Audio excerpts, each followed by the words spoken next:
Okay. So, I mean, what was your initial feeling that when you were told you were going to Saudi Arabia, which is known as a Muslim country with Islamic laws, how did you feel about that? Well, you know, I had some nervousness about it, and my friends at the U.S. Naval Academy in Annapolis, Maryland, they said, do you know what you're doing? You're putting yourself in harm's way. You're going to get kidnapped, somebody's going to cut your throat. So when I arrived in Saudi Arabia, I was scared to death. I didn't know quite what to expect. But when I left the United States, I said, God, my mind is open. I don't know what is Islam. SubhanAllah. I've never been in an Islamic country before. And I don't know about the Prophet Muhammad, peace be upon him. But show me what is truth and what is not truth. And I came with an open mind. My sponsor, Dr. Safi Kaskas, was a great blessing to me. He brought me there to work with him on this project.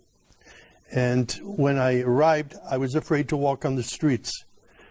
So I said to Safi, I need to go to a grocery store. Can your driver take me? And he says, well, the driver's not available. But he took me to the window and he said, do you see that that shop over there? You can go there. And I said, well, how can I get there? I have to walk on the street. I said, it's dangerous.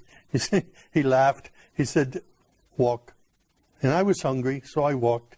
And I'm looking, nothing happened. People were coming out of their houses when they saw me, inviting me into their homes for tea and coffee. SubhanAllah, the exact opposite. Incredible. This was not what I expected. Wow. I had been in countries all over the world. I studied in Taiwan, in Russia, and different places. But never in my life have I been in any country that respected me as much as an American, and even as a Christian, as Saudi Arabia. Wow. SubhanAllah, showing the manners of Islam even in our daily lives. Yes. Excellent. Brother Samuel, I want to talk more specifically about what exactly, when did the penny drop, so to speak, that you were certain about Islam? Well, I became inquisitive. There were no churches there for me to attend. I wanted to be with people who prayed. And I asked my sponsor, can you take me to a mosque? Because from my window at night, from where I was staying, I could see people going in the mosque, coming out of the mosque. I saw people praying, children playing football out in the parking lot. And it looked like a typical American church to me. So I said, those people are praying, and they're praying to the God of Abraham. I would like to go and be with them. SubhanAllah. But my sponsor was nervous about this. He says, I'm going to take a Christian into a mosque. He didn't know what the response would be. So he didn't say yes or no. He put me off for a while. Finally, I walked to the mosque and I knocked on the door and I said, my name is Sam. I'm a Christian from the United States. Is it okay if I come inside?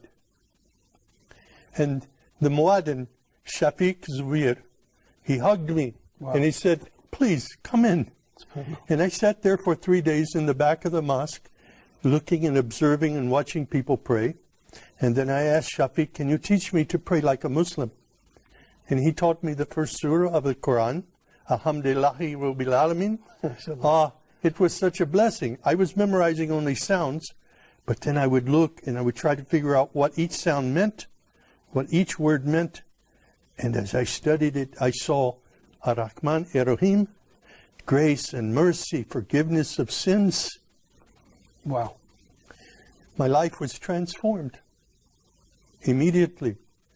It was the love of God and the love of the Muslims around me that drew me to Islam.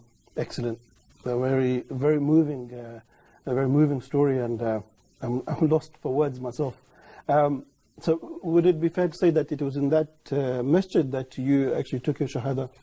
No, I came to know Islam there. I studied, but it was at the Islamic Education Foundation. Dr. Sadiq Malki took me there, and I said Al-Shahada there, and I received a card that I was an official Muslim. I got in the car and went to Mecca immediately. Wow. And when I saw the Kaaba for the first time, and fell on my knees and my face in prayer, it was there that I was just filled with God's Spirit and understood the love of Islam, the mercy of Islam for people everywhere. SubhanAllah. And when you did go into Mecca and you went into the Kaaba, you mentioned your feelings when you saw the Kaaba itself, but what were your feelings like when you saw people stand for prayer, like thousands of people coming together and following instructions like that? Well, it was invigorating. It was, I was enthused in my faith. I was confirmed in my faith by prayer at that time. And it was the first time for me to kneel and pray with other Muslims. It was a great